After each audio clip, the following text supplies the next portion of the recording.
Hey family, how y'all doing? So let me just tell you what happened. This is not my typical, I'm not reading right now. I am going to before the end of the day, but I'm not reading right now. I just stepped outside to make a break because I had some copies to make. I'm making jewelry like a crazy person. But the last few days, while I've been in the zone, I've been listening to YouTube videos and podcasts about astrology, which I've been communicating that with you guys, right?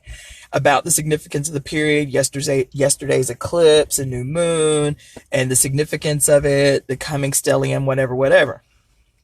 So yesterday, I'm watching this YouTube video on the significance of yesterday's eclipse and the new moon, and marking the beginning of the solstice, marking the beginning of our transition into the Capricorn season, and how significant it is, right?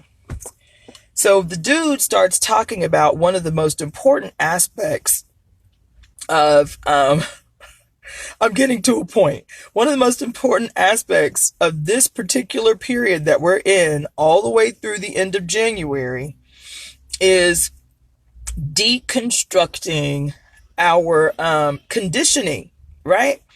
The million different ways, subtle and not so subtle, that we are conditioned to accept this society as it is, the things that we think are normal, that are social conditioning, blah, blah, blah. He even goes as far to mention Pavlov's dog, the Pavlov dog experiment, where the dog hears the bell, associates the bell with food, and starts salivating even when there's no food present, right?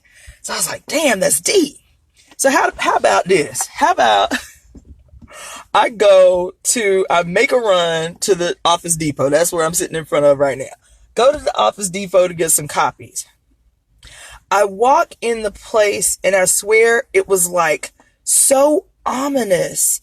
It was like a scene from a freaking zombie apocalypse movie, right? I walk into the damn store. I see one person, period. The cashier beside the counter. She says, hello. I was like, hello. And I didn't see anybody else. So that was the first thing I noticed. I walk in. I didn't see anybody.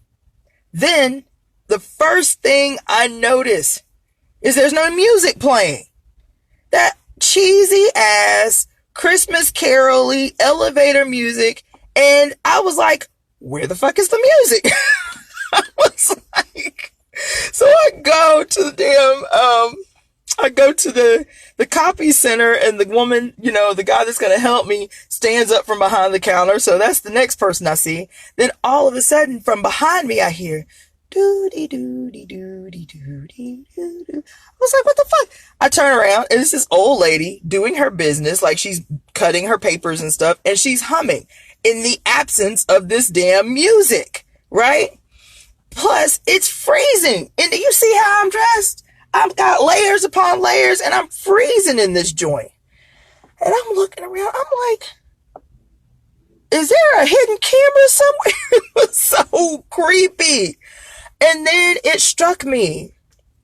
I'm being funny, but I'm being deadly serious. It was important enough for me to sit my ass in this car and do a damn live real quick, okay? Let me just tell you about social conditioning and the subtleties in the freaking genius of that shit. That even as much as I hate Christmas music, elevator music, when it's playing, I don't notice it. I go into this Office Depot all the time. I never take a single notice at that corny ass music playing over the intercom. But as soon as I walk in and there is no cheesy ass elevator ass Christmas music, I am beside myself. I'm like, what is going on in this place? Right? I'm telling you, you see these movies where it's like the things that are otherwise background noise, insignificant, but it's like, I don't know, man. That shit just fucked me up. This whole visit to the Office Depot just fucked me up. Because to me, it was indicative of what this guy was just saying last night about how damn deep our social conditioning is. I've been in revolutionary work for 20 years. I've been in the movement my entire adult life. I'm 44 years old. You understand what I'm saying? I've been half my adult life. 3/4 of my adult life. I've been in the movement. I read this shit every day, right? I study every day. Every day it is my ambition to know more this day than I did the day before, because we got so much catching up to do. As colonized people, we light years behind the competition. They done held the hegemony over information and shit, you understand? So we got this catching up to do. We have to study every day, right? And even as much as I study, even as much as I've read, even as much political revolutionary work as I've done in the last 20 years, even I am victim of social conditioning.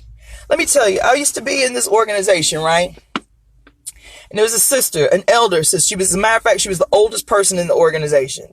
She had been in the movement 40-something years, right?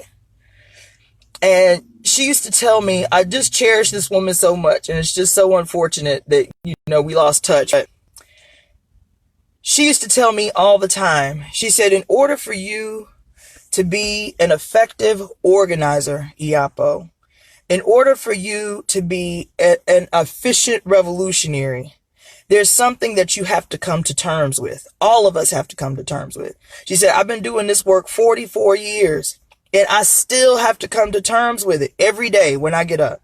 And I was like, what's that?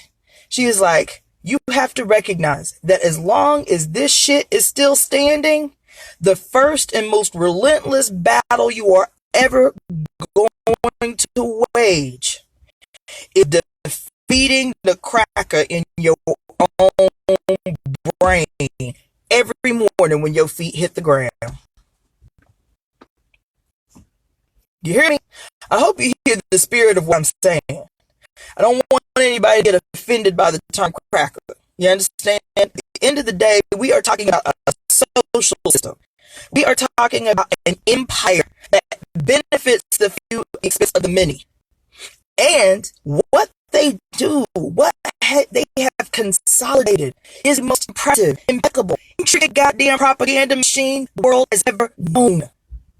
No matter what you do, you are still confronted every day, every minute of every day in some way, unless you live in a cave, right? By some propaganda that justifies their position in the world and provides what's the word I'm looking for? Provides a justification for your oppression. Provides this dichotomy that helps to explain a world that is otherwise in every possible way irrational and illogical and inhumane, right? Everything that we participate in, no matter how seemingly innocent. Yeah, I get it, man. I get it. I fell victim to it this year too. I miss my family. I really wanted to go home. You understand? I get not the significance. I get how we can get caught up in emotional shit. Like I felt this moment of like loneliness because I'm not home. I miss my daughter and my granddaughter. I miss my family. I'm away from my crew, all being surrounded by beautiful, conscious Black people. You understand what I'm saying? I get it. But when I tell you, man, there is nothing innocent in this shit. There is nothing innocent. These things that people think I go too hard, but I'm telling you, it is the kind of audacity that is required in this period, yo. And if we aren't willing to make these sacrifices, we aren't serious about we aren't serious about changing the world. That's the shit that we have to really ask ourselves. What are we willing to goddamn destroy in order to liberate humanity from this madness? And we ain't even willing to do the small shit.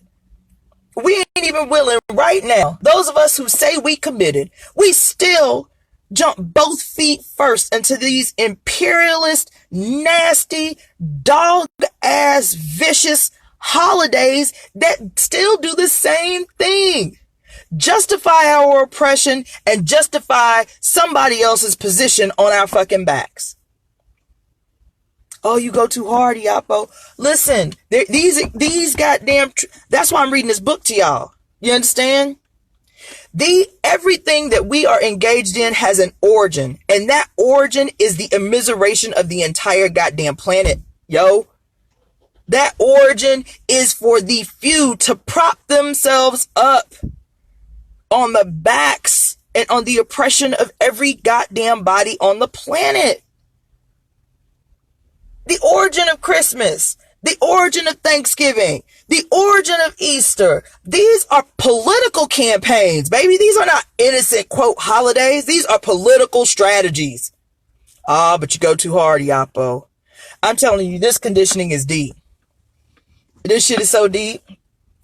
I walked into this goddamn store really emotionally responsive to the fact that there was no Christmas. There wasn't no goddamn Christmas music, or any music for that matter, playing over the goddamn intercom. This shit's so deep, y'all. This shit got me fucked up right now. I'm just telling you, yo, like, we grown-ups, you understand? We are grown-ups. We are not children. You understand? We are not fucking babies. Especially those of us who claim to know better. Those of us who claim to know better, we don't have no fucking excuse. We don't have no excuse. We don't, man. How are we going to organize anybody? How are we winning anybody to change the fucking world when we can't do right our goddamn self? I don't understand that shit. I don't understand. I'll tell you, I do understand. Because the shit sound good. You know, RBG is trendy right now. You understand what I'm saying? Like, everybody wants to be in a demonstration with the hopes of, you know, getting a sound bite on the radio. You know what I'm saying? Or hopefully they can see themselves on TV when the news crew come. Yo, man, that shit's so tired. That shit's so tired. We have to slay these demons in our brains, man. That was, you know, I haven't seen this sister that I was telling y'all about earlier in a decade. And I am the organizer I am because of Gaida Kambon. You understand?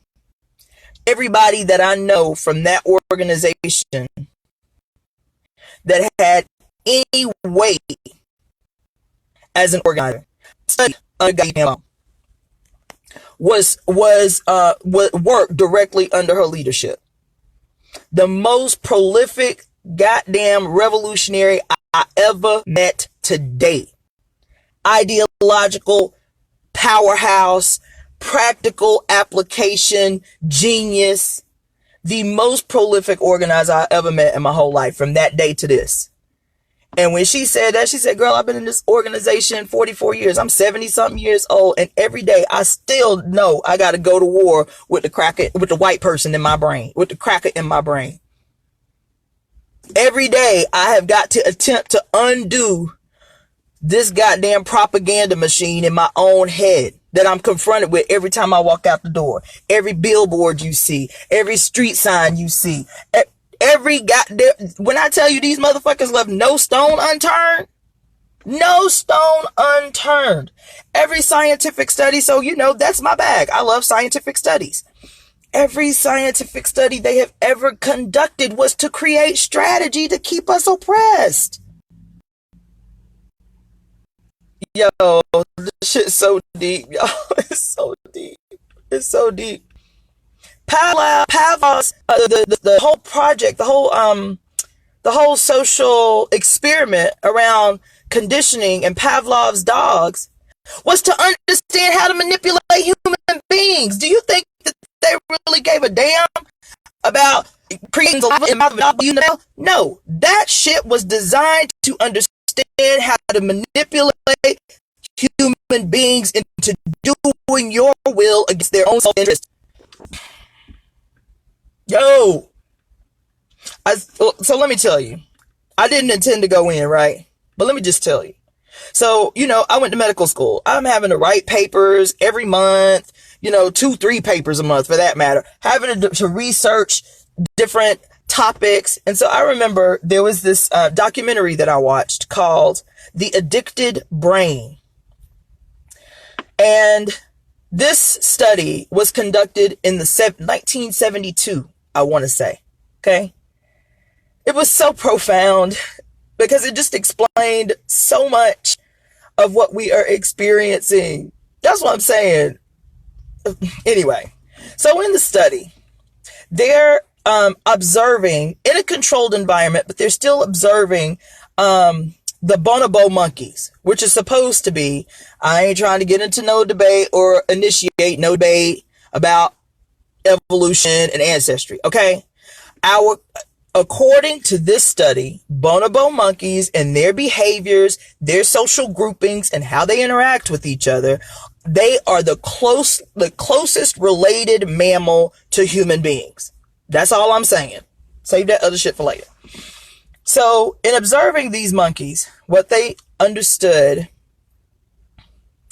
this was just one of the three main studies that they talked about in this documentary called The Addicted Brain.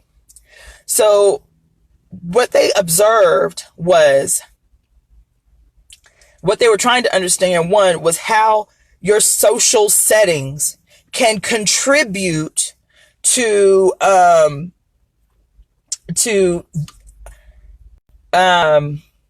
like how we get involved in addictive personalities and like behaviors and shit like that. What's the thing that causes us to make that leap, right? To substance. So anyway, so this was just an introduction. I could go really in because the shit was just so amazing. But the long story short was the bonobo monkeys, they live in social groupings where they have to establish an alpha male and an alpha female. Okay. Now what these scientists did was they drew blood samples from every one of these monkeys. Okay. They were in a refuge, so it wasn't like they were in cages. They were in a refuge, open, but with borders, so they couldn't get out. All of the monkeys, they drew their blood. What they tested for were dopamine, serotonin, and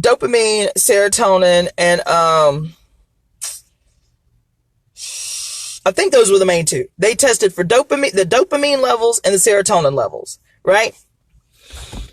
And across the board, before these groupings had established an alpha, female, and male, all of their almost exactly identical. Their dopamine levels and their dopamine and serotonin levels were almost identically equal. Then, with the establishment of an alpha male, okay, so the alpha female is the female doesn't have to war to establish dominance. The group comes together and their behavior around this female is what establishes the alpha female, right? So then, but with the alpha male, they have to go to war. They vie for power. Okay. So the males vie for power. They initiate a throwdown until the last man is left standing and he is elevated to the role of the alpha male among the clique. Okay. When they took the blood samples of the newly established alpha female and alpha male, their serotonin and dopamine levels were almost instantly, within a week of establishment of their position in the crew, the alpha female and the alpha male's dopamine and serotonin levels were almost 30% higher than the rest of the group. Okay? Their blood literally changed. Their blood chemistry literally changed based on their perception of their relationship to the group. Okay? Now, on the converse, what they did, they was like, okay, well, if the establishment of power can actually change the blood chemistry, let's see what happens when we strip the male of the power. Feel where I'm going? They take the newly established alpha male, remove him not only from the group, they put him in a cage by himself in isolation. Not only do they strip him of his position as alpha male, but they completely remove him from the group. Okay? Within 2 weeks of isolation, his serotonin and dopamine levels fall so low that they equate it with clinical depression. Clinical depression.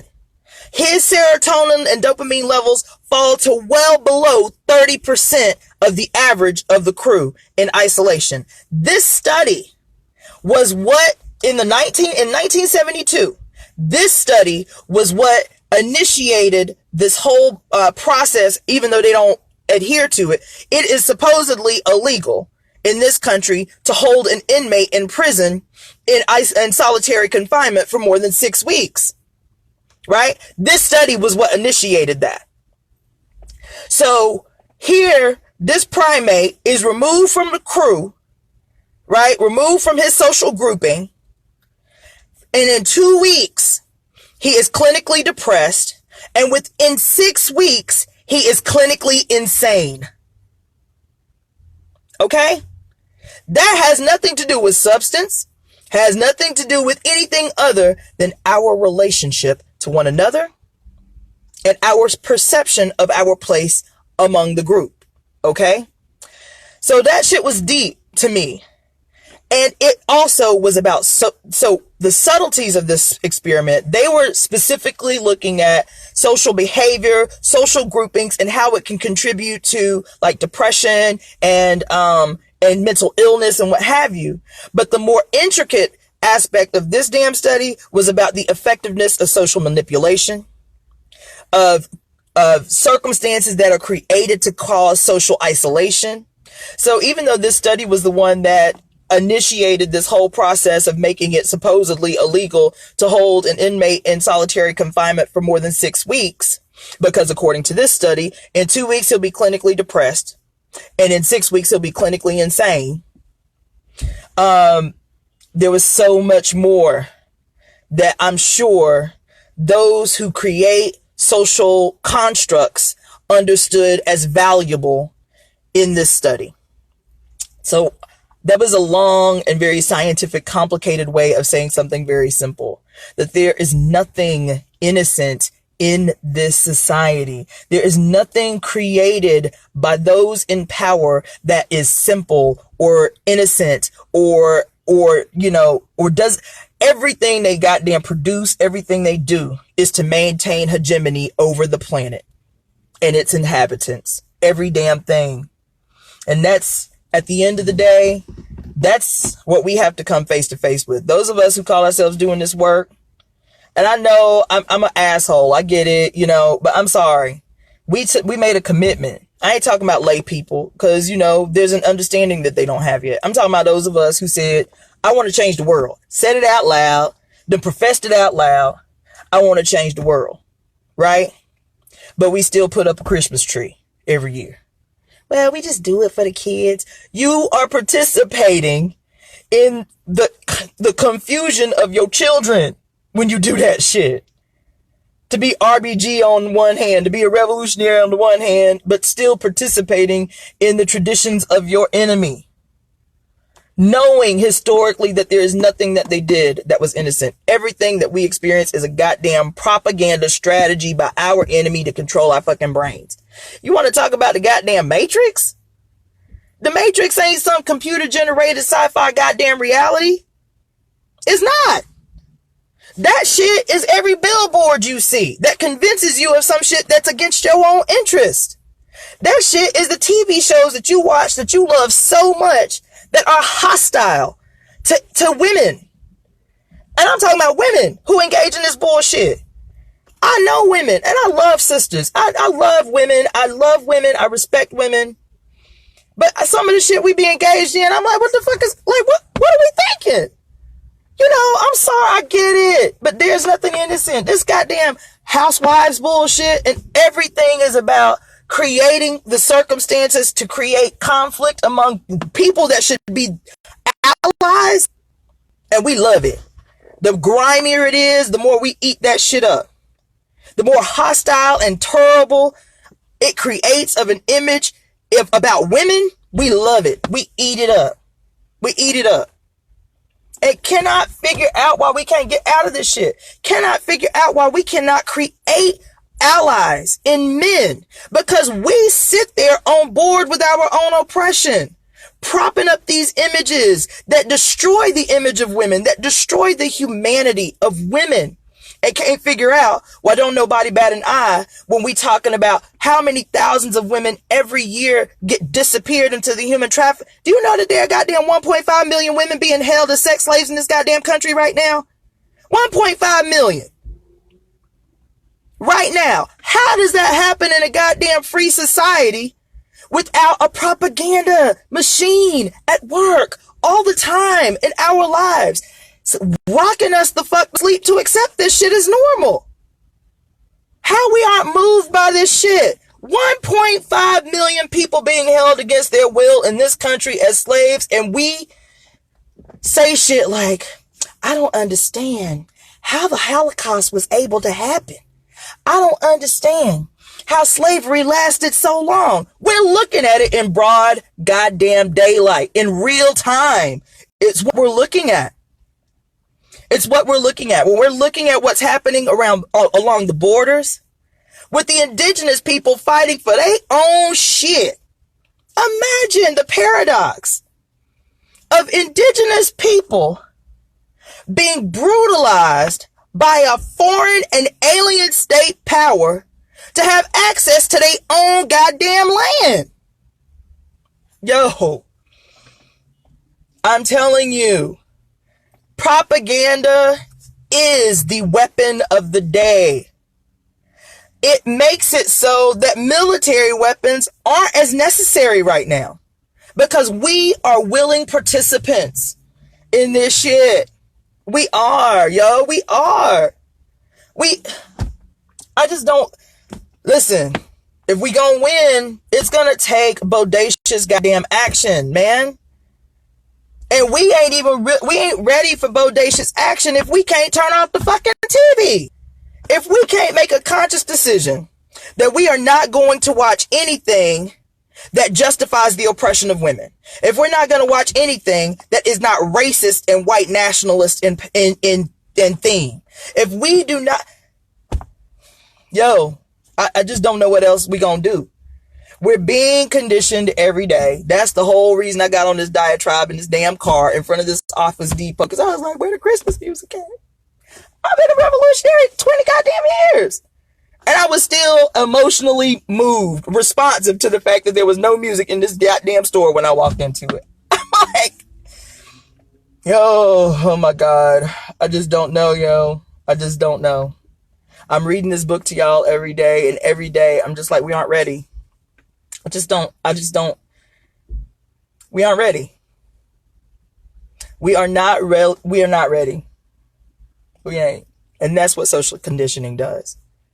That's what Pavlov's dog experiment does.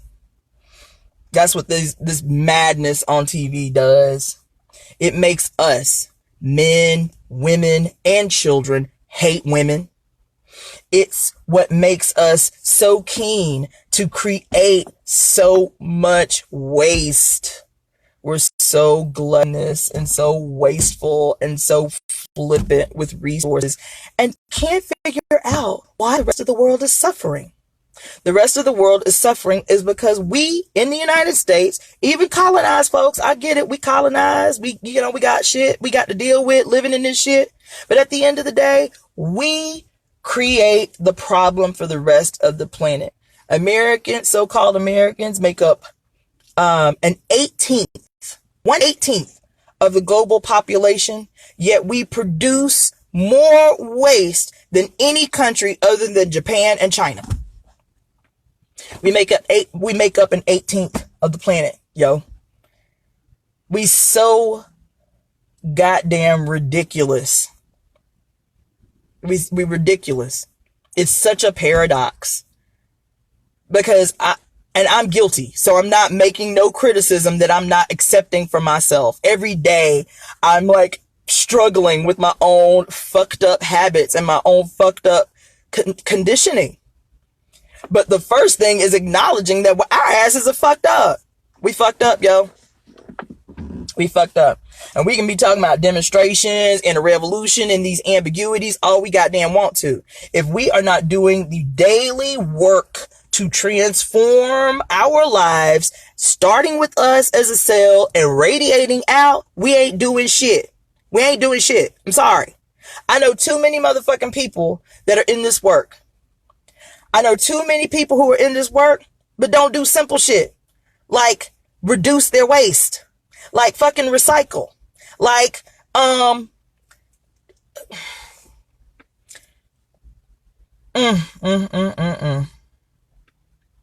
Listen, and it's not a sacrifice. You know, if we see our relationship to the rest of the world is one instrumental strand in this massive web, and every time this strand does something, it has a direct impact on a million different strands in the web, then it'll be impossible for us to do some of the shit that we do.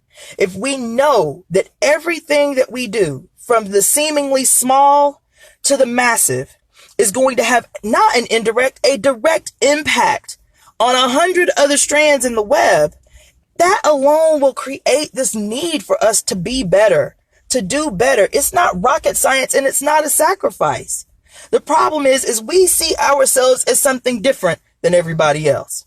We buy the hype. We believe the shit that this monster has created. You know, I'm telling you, even things like, I don't want to get too deep, but I'm just saying, yo, we just have to do better, and doing better and being better is not somewhere over the fuck there. We always see it as something over there, right? God is over there. You know, poverty is over there. The world we want to change is over there. And somehow we outside of it looking in. No, we in it. We in it. We're of it. We're in it. And our behavior has a direct impact in a million different ways. That has to be the starting point. That has to be the starting point. And what I mean by bodacious action, what I mean by radical action, you know, it's just not the same old standard. The genius of this monster, the most brilliant thing that this beast has ever done is to create this process where the oppressed become willing and passive participants in their own oppression and in the oppression of others. That's real life. And that is based on our daily behavior. That is not based on some deep philosophical, ideological, you know, shit that we do or believe. It is based on what we do every day, what we put in our mouths every day, what we purchase every day. Every dollar we spend, right? Everything we consume has a direct impact on someone else. That's real life. And that's what's so brilliant about the opposition. That's what's so brilliant about imperialism. You know, that's what's so brilliant, is that so I was telling you guys a long time ago, maybe 3-4 months ago, about this website that I just stumbled upon, and that shit fucked me up. It was called slaveryfootprint.org, I think. Slaveryfootprint.org. And what it was I had heard of a carbon footprint, but I'd never heard of a slavery footprint. So I go on this website, right? And it's like a survey that you have to take. You fill out this survey. It takes about 10 minutes. It's pretty long. But you fill out this survey, and all this survey is based on your daily habits, your spending habits, what you eat, how you live, what your clothes look like, all that shit. It left no stone unturned. You fill out the survey, 10 minutes long. And at the end of the survey, it tells you how many slaves worldwide it takes to support your fucking lifestyle. So I'm like, you know, I'm a working class woman. You understand what I'm saying? I don't shop crazy. I might buy stuff for myself 4 times a year. No joke, right? I recycle clothes, you understand? I recycle. I try not to buy plastic, right? I'm like, I think I'm all right. I think I'm good. Man, I filled out this. It's not funny. It's like this. It's devastating. I fill out this damn survey. I ain't bought a pair of blue jeans and I can't even remember how long. You understand? Like I'm sitting here contemplating as I'm reading the questions in the survey. And at the end of the survey, my working class, as far as economic line is concerned, I'm poor. I'm working class, I'm poor based on my income, based on the pure economic definition of poor, right?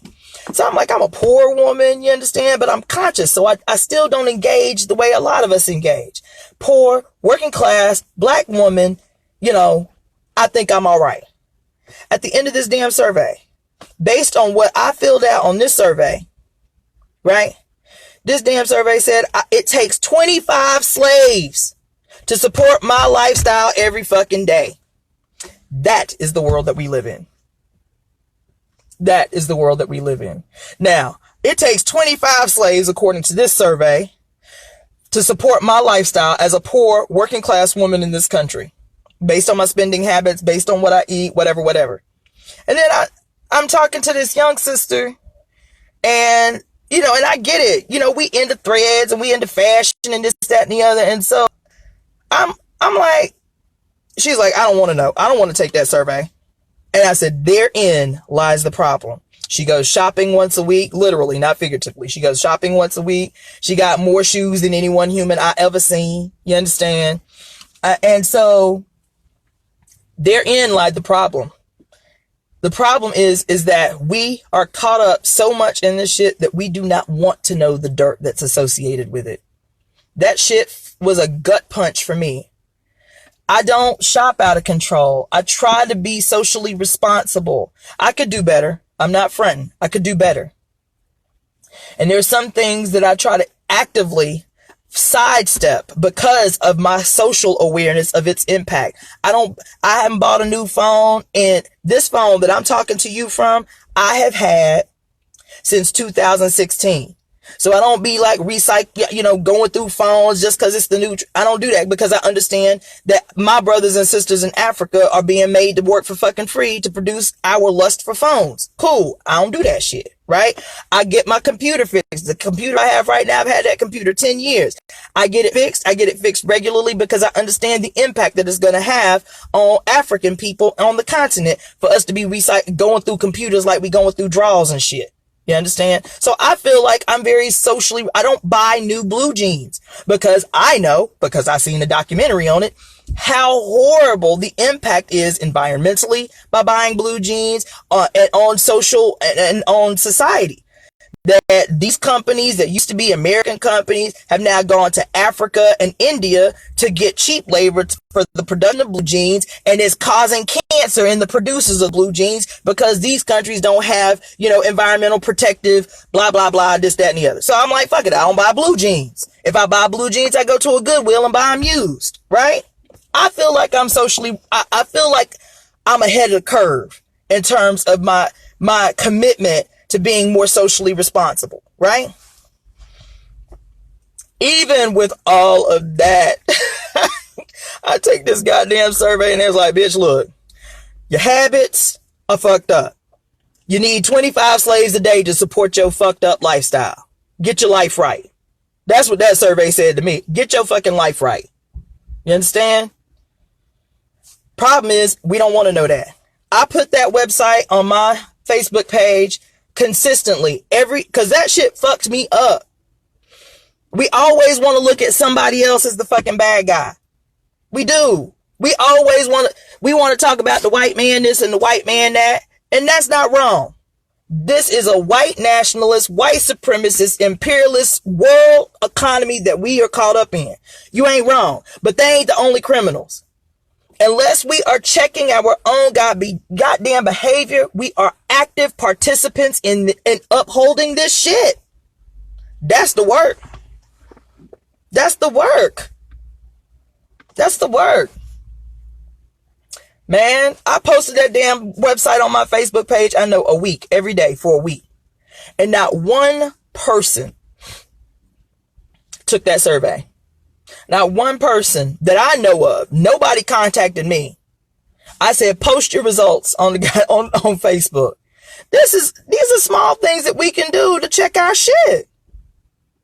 If we know that this society, that this government is exploiting the shit out of us and making it so that we become active and willing participants in global slavery, why wouldn't we want to expose our dirt, check our shit so we can undo our bad behavior? That's the work. I don't give a goddamn how many picket signs you hold up in a damn demonstration. I don't fucking care. I don't, man. That shit is old, especially if we ain't trying to do the work behind our four walls to clean up our lives, to fix our shit, to unplug from this shit that's got us caught up in the immiseration of every goddamn body else. It's not rocket science, yo. It's not. If you find out something fucked up, like I found out, whatever it is, chocolate is it's my weakness. I love chocolate. But if you find out that 93% of the chocolate that you consume or have access to in this country, even so-called fair trade chocolate, is slavery produced chocolate, why would you consume the shit? It ain't rocket science. Why would you consume the shit? It is your lust that fuels slavery somewhere else. Period. I now can't eat quinoa. I love quinoa. I love it. But the nature of this beast that we are caught up in always exploits. Always exploits. This brother interviewed me maybe a year ago about veganism. So the whole point of the show was about veganism and how especially so-called white progressives use veganism as a way to shame colonized people. And I had this experience and how we have to redefine what veganism is, right? So like, he said he went to this Black Vegan Fest in Baltimore and the dude asked him, well, are you vegan? And he was like, I'm not sure. And the dude was like, what you mean you're not sure? He was like, I'm not sure if I'm vegan. He was like, I don't eat any animal byproducts, but I don't recall having supported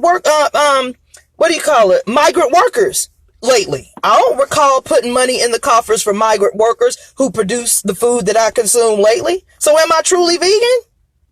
I said, yo, bro, that's, huh? He's like, how we gonna be truly vegan? You know, we don't eat animal byproducts because it's cruel and unusual, but we step over the bodies of migrant workers, Mexicans, who don't even have a goddamn right to live in order to eat, quote, vegan. So I don't know no real vegans. I ain't met them. I'm sorry. Oh, maybe 2 or 3 real vegans who participate in in liberation struggles every day, including the issues along the border, supporting migrant workers, demonstrations, the whole 9, and don't eat animal byproducts. But the rest of y'all ain't vegans. Y'all ain't vegans. Sorry. And that's the work. I hope I was clear about that. That's the work. That's the work. You're not progressive because you're vegan. Sorry.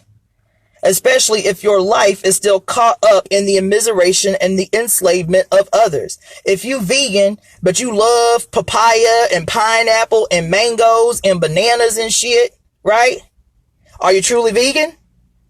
If you eating mangoes and shit in the wintertime, and you know your state don't produce that shit in the wintertime, are you truly vegan? Because somebody is being exploited as a consequence of your ability to have mangoes in the wintertime somewhere where the fuck they don't grow. That's the web. That's the web of life we're talking about, that I'm talking about. Is seeing others' humanity. Is seeing other people's suffering and saying, I will in no way take part in that shit. I will in no way part of a government, a society, an empire that uses my buying habits as the primary way and justification to exploit and oppress others. Anyway, I'm on a diatribe, but y'all, this conditioning, it's everything. It's the question of the day. It's the issue of the day. Slay your demons. Slay your demons. And your demons don't have shit to do with your sexuality. Don't have shit to do with your vagina or your penis. Don't have anything to do with fucking old, antiquated, outdated, oppressive social and social morality or anything like that. Your demons primarily are in your buying habits, boo.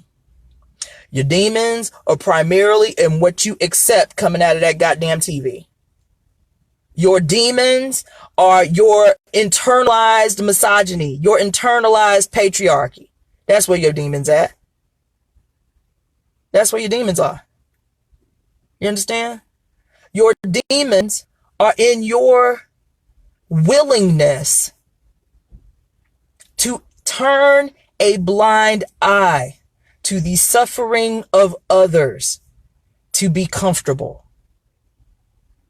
Your demons are in accepting, not only accepting, enthusiastically participating in the traditions of your fucking enemies.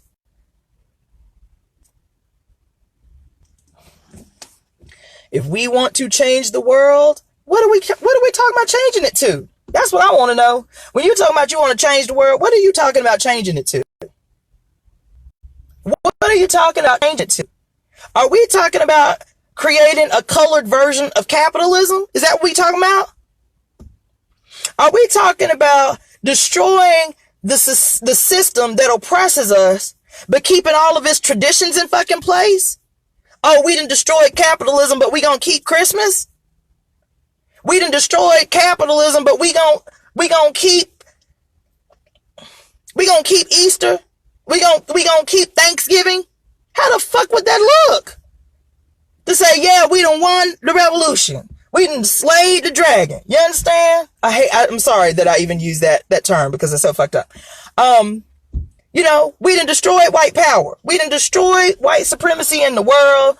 Now we can all come to the table as equals. You understand? Around the world, we live in a world with no borders, where human beings can come and go freely.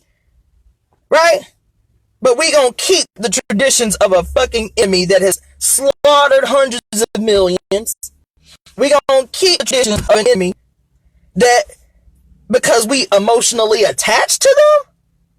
Well, you know, I mean, we do have to show gratitude. We do have to show Thanksgiving.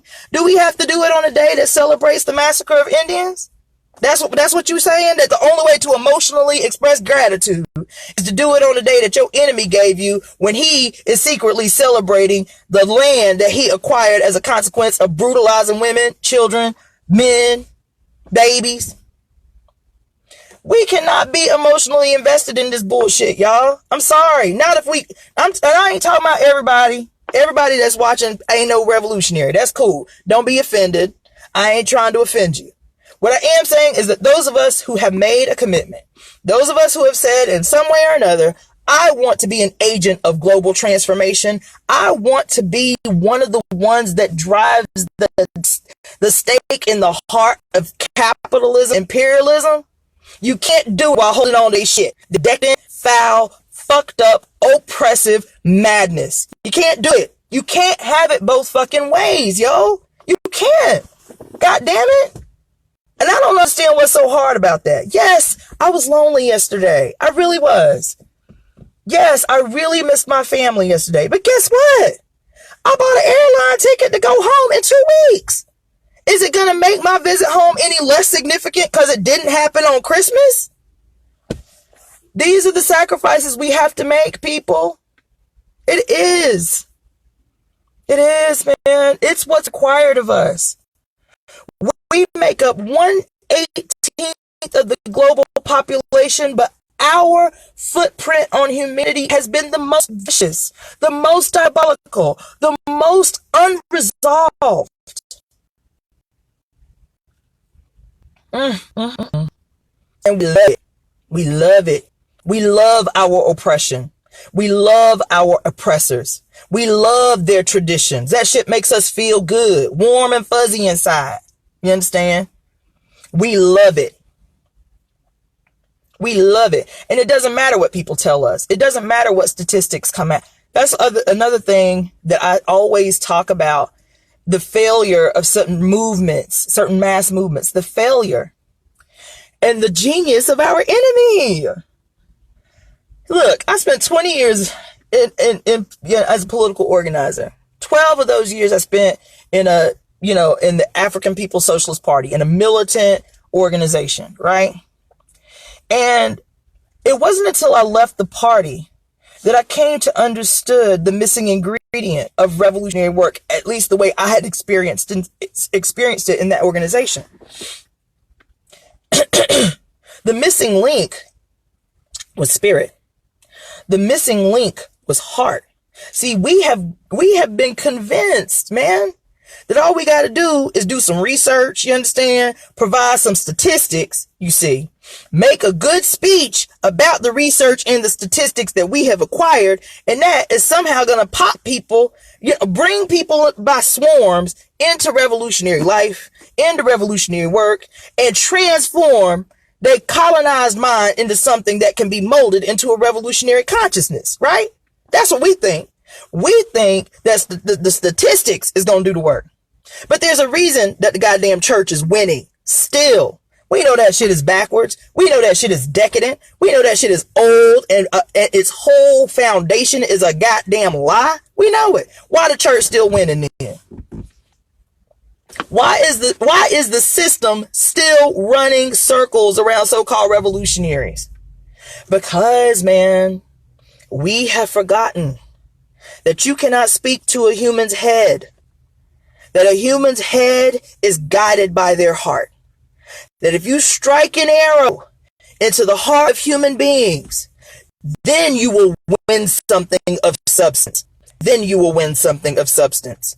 But all this pontificating about shit that in the end does not matter. I'm telling you, it does not matter. That's why the church is winning. That's why the state is winning. That's why they run in circles around our asses. That's why we exhausted as revolutionaries. It's because we're doing the shit backwards. We're doing the shit wrong. We didn't accept it. What somebody else has told us is revolutionary science. As if our ancestors hadn't laid a clear path understanding for how we gonna win. And we ain't shit so we can humans' hearts, their condition is spiritual condition. What people are suffering from is a condition of the heart. And if we can win there, we can win anything. I just don't, as a porch movement, I go events, but I'm not moved, man. I'm not moved. I'm not moved because the work that is required us called damn revolutionary self-proclaimed world changer and shit, the work is not in pontificating. The work is not in statistics gathering. It's not. It's in practical, organic, human development that is taking a human heart and massaging it and healing it and transforming the wounds of goddamn colonialism. And you are not doing that by telling folks what they already know. They may not know how to say it scientifically, but they know shit is fucked up. You don't want that third education to live in the bitch and know that shit is fucked up. I might not be able to say it, you see, in an intellectual fashion like yourself. I may not be able to pontificate for 2 hours about the origin of the preschool to prison pipeline and its impact, blah, blah, blah. But I live that shit every day because my son has to make phone calls from prison to me, and that shit costs me $400 a month. I hope you understand what I'm saying. What I'm saying is we got to do the work different. We have to do the work different. And the only way that we're going to make global transformation is, one, we're going to have to start with our own self, our own habits, our own behavior, our own spending habits. We have to be self-checking every single solitary day. We have to be self-checking. How am I spending this money that I put all this energy into, this spiritual energy into creating for myself? What am I giving that energy to? Am I giving my energy in the form of dollars to something that is oppressive, or am I giving it to something that is of substance, that is in alignment with my beliefs, with my mission, with my passion? That's the starting point. That's the starting point. Then, if you're doing more, like community work, it has to be heart-centered work. It has to be expressed as heart-centered work.